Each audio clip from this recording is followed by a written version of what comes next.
Hello everyone, welcome back to another video.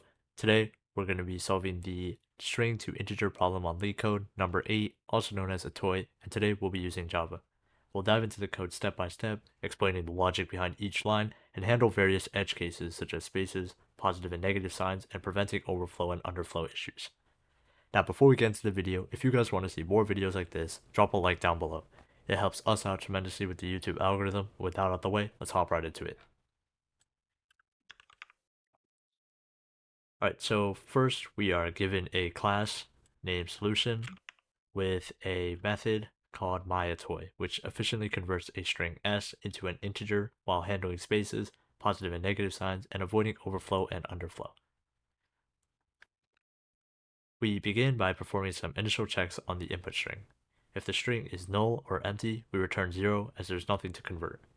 Next, we use a while loop to skip any leading space characters in the string. The index I is incremented until we encounter a non-space character or reach the end of its string. After skipping spaces, we determine the sign of the number by checking the character at index I.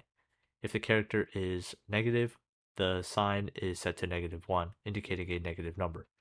If the character is either positive or negative, we increment I to move on to the next character.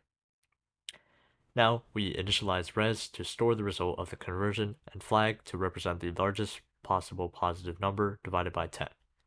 In the for loop, we iterate through the remaining characters of the string, starting from index I.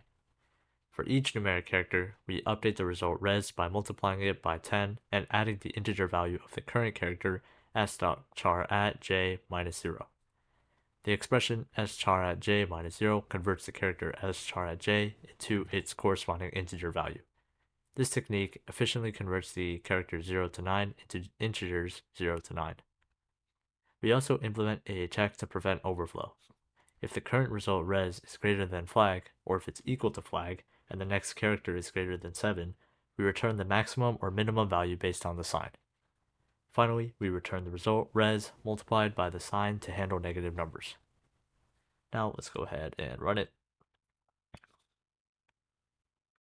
Alright, so that's going to be it for this video. If you guys enjoyed or found it helpful, drop a like down below, drop a comment if you have any questions, subscribe for more, and we'll catch you in the next one.